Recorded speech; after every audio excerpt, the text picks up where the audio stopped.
النهارده يا حبايبي هناخد حرف الباء.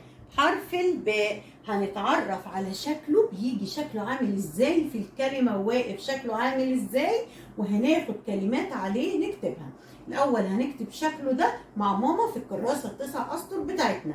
الباء لو جت في أول الكلمة شايفين بتبقى مادة إيديها ازاي؟ السبورة واضحة قدامكم؟ عاملة نطلع كده ننزل تحت ونمشي على السطر، نقطتها تحت. مادة ايديها متصلة اسمها ايه؟ متصلة. مادة ايديها كده في اول الكلمة، ولو جت في النص تبقى مادة ايديها من ناحيتين كده، شكلها في وسط الكلمة. في وسط الكلمة يعني واقفة في النص. شايفين مادة ايديها من ناحيتين ازاي؟ ولو جت في اخر الكلمة متصلة بتبقى مادة ايديها كده ماسكة في الحرف اللي قبليها. ولو جت في اخر الكلمة منفصلة خالص واقفة لوحدها بتبقى عاملة الشكل ده. طيب نقول صوت الباء، نقوله الأول كده من غير ما نبص على السبورة. با، بي، بو، ب، أو أب. أب لو حطينا قبلها ألف هنقولها أب. با فتحة، بي كسرة، بو ضمة، أب سكون. تعال نشوف شكل الفتحة. الفتحة بتبقى شرطة فوق الحرف، شرطة فوق الحرف، واسمها فتحة عشان بفتح بقي وانا بقول صوت الحرف. با با، وما طولش عشان دي صوت قصير، حركة قصيرة. الباء لما يبقى تحتها كسرة، كسرة يعني شرطة تحت الحرف، بعمل شفايفي كأني بضحك. بي بي بيش اسمها كسرة، بكسر كده لتحت. يبقى الباء كسرة بي، لازم بقي كأنه بيضحك.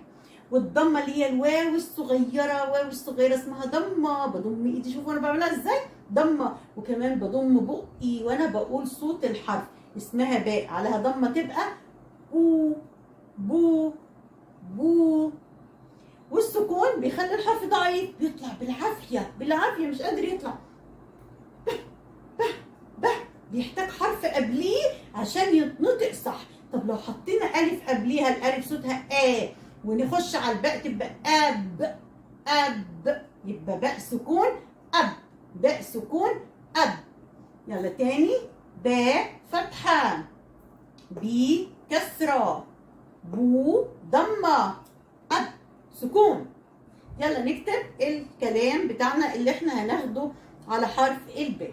تعالوا ناخد اول كلمة. اول كلمة معانا اولها بو. بو اكتب ايه؟ فتحه ولا كسره ولا ضمه؟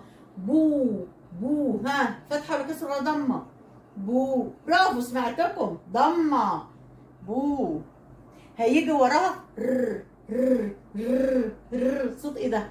ر ر، صوت الراء، عليه سكون ضعيف. تعالوا نطول مع بعض كده. بر بر، برافو عليكم. بر ج ج ج، صوت الجيم. بقت كلمة ايه يا حلوين؟ برج. برج، برج، البرج العالي قوي قوي، برج. تمام. يبقى الباء هنا واقفة في النص وعليها ضمة بو، والراء وراها عليها سكون، يبقى لازم يتنطقوا مع بعض في نفس واحد. برج. تمام. ناخد كلمة تانية، الباء واقفة في وسط الكلمة. كلمتنا أولها حاء. حاء، صوت الحاء. الحاء هي متصلة، مادة ايديها، لو حطينا عليها فتحة هتبقى حاء حاء حاء.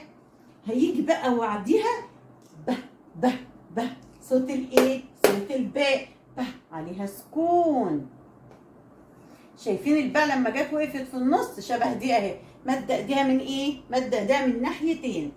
طب دي عليها سكون ب، يبقى عايزه الحاء تساعدها عشان تتنطق وصوتها يطلع، يبقى نقولهم مع بعض. دي اسمها، دي بنقراها حاء ودي ب.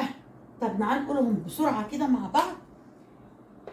حب حب، اسرع. حب حب، برافو عليك. ما اقولش حب، لا الزقها في بعض عشان هنا الباء ضعيفه، نقولها حب حب. تمام.